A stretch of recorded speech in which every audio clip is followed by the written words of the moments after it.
Welcome back, Soulmates. Happy Friday. If you're just joining us, let's tap back into the top stories of the day. We begin in New Jersey, where police continue their search for two missing women whose families say they were last seen nearly 2 weeks ago. The couple, 25-year-old Amani Glover and 29-year-old Destiny Owens, were reported missing out of Morristown and East Orange. Now, although the women are dating, their disappearances were a week apart.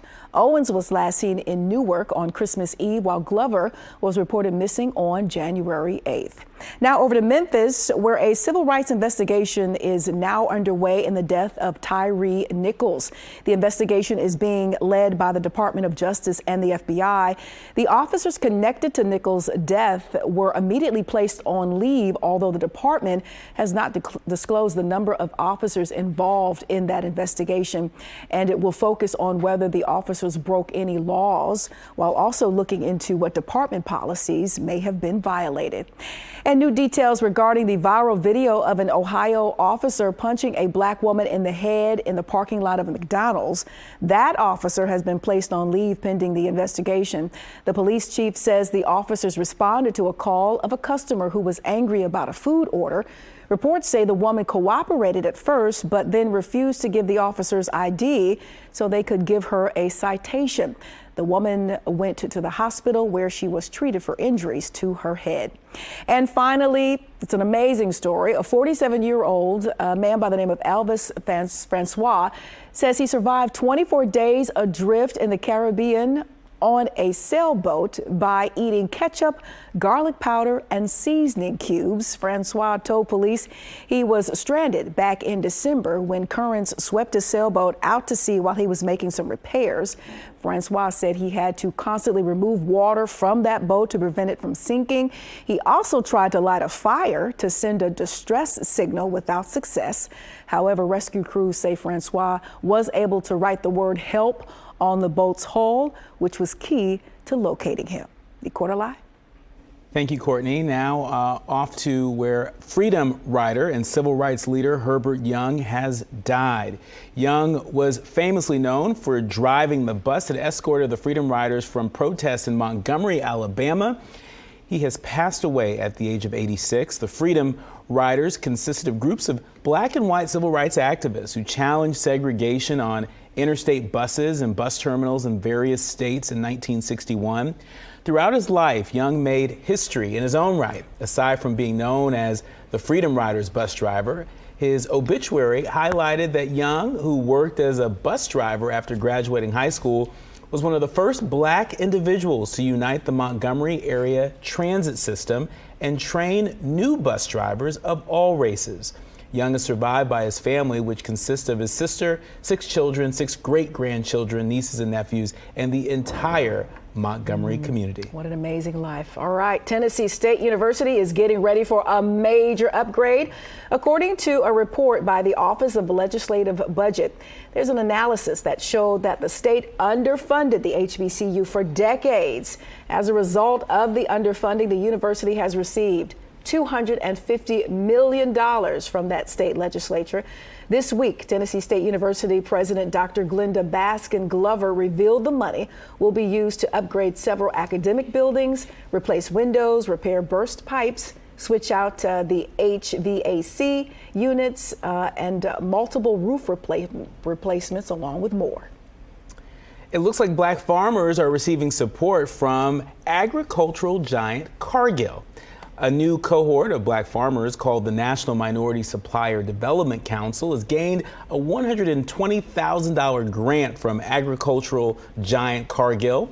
Members taking part in the first cohort will complete an 8-week learning curriculum focused on growing their capacity to participate on major national contracts with the council's corporate members. The participants will also gain strategic business support that includes NMSDC certification. Jetheta Hernandez, senior director at the council, stated, quotes, increasing the numbers of black farmers in the U.S. agricultural industry is an essential part of achieving NMSDC's mission of eliminating the racial wealth gap within the next 50 years. All right, this was for our student soulmates, as applications are now being accepted for the second annual NBA HBCU Fellowship, as the NBA and the NBA Foundation partner with historically black colleges and universities to share career opportunities for undergrad and grad students. Juniors, seniors, and grad students from HBCUs can now apply through February 20th to intern with the league office or teams for a 10-week period this summer. The paid fellowship is designed to provide career development around the business and operations of the game, along with offering touchstones that reflect the culturally relevant experience of attending an HBCU. For more information about the NBA HBCU Fellowship, visit nba.com, key search NBA HBCU Fellowship. Florida Governor Ron DeSantis' administration has blocked a new advanced placement course on African American studies from being taught in high school, saying it violates state law and is historically inaccurate. Fox's Deborah Cho has the latest. An advanced placement course that was in the development for more than a decade about African American studies, a class that's being offered in 60 schools across the country, will not be offered in Florida, at least for now. In a letter, the Florida Department of Education said in part the course lacked educational value. Some people we spoke with told us this was a move in the wrong direction. I don't think that's a reason to cut the studies. Yes, AP African American Studies is very specific to one race, but a lot of history taught is pertaining to other races in general. It is just trying to highlight African history to those who may not know. College Board's website says the course covers literature, the arts, humanities, political science, geography, and science to explore the vital contributions and experiences of African Americans. Another person we spoke with says he's okay with the course being offered, but it shouldn't be forced. It should be up to the person. It's to the person that decide. You know, I mean, we don't have to judge either and say, oh, because that's what they always people do. Deborah Cho, Fox 35 News. DeSantis, who is a potential 2024 GOP presidential candidate, has opposed what he calls liberal ideologies in schools, including lessons around critical race theory, which examines systemic racism, and has become a frequent target of conservatives. You know, I've been talking about this story all this week. One gets you hot. It gets me hot as an educator. It gets me hot as someone who was an AP U.S. history student and an AP government student back in high school. Listen, AP classes are not for everybody. They're advanced placement classes, and so they aren't for everybody. You elect to take those classes, and the fact that, you know, at this point in our U.S. history, there are only 60 schools across the country that are offering AP African American history. I think that already speaks volumes. And so, and let me just say also, for the people that have this argument that, you know, well, I'm okay with it as long as you're not forcing it upon all of the students. It's not being forced upon all of the students, although it would benefit a great many students to be able to immerse themselves in the contribution of African Americans. You know, you just heard in that piece, you know, that this AP course, it dives into literature, it dives into the arts, the humanities, geography, and political science. And so, you know, should students not be able to take those classes too? Should they not have political science classes forced upon them? Should they not have literature forced upon them? I think the argument lacks a foundation, to say the least. I'm just tired of the argument. I mean, who's to say that you can't flip it and say that because there were no other alternatives, I was forced to learn about Christopher Columbus, which was showing up in my history books. So why such the pushback when it comes to including other races? In particular, we're talking about black folks in our history, which I keep saying is American history.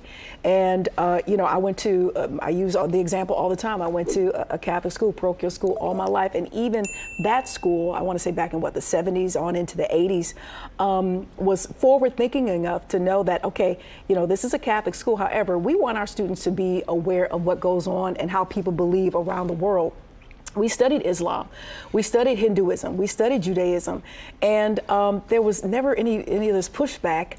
People weren't offended as if they are now. If anything, I think our parents applauded the idea of making us aware and more well-rounded students in regards to our belief system. It helped us respect it, understand that people are going to believe differently than us, but they have a right to believe, just like we had a right to believe as Catholics. For me, Episcopalian, I just don't understand the argument in and of itself. Why is our history completely always in question and or denied? Yeah. It is America's history. You're right. And Senator Chevron Jones from the state of Florida, he pointed out that AP European history, AP art history, AP Japanese language and culture, AP German language and culture, AP Italian language and culture, and AP Spanish language and culture are offered. But for some reason, people are up in arms about AP African American history. Wonder why.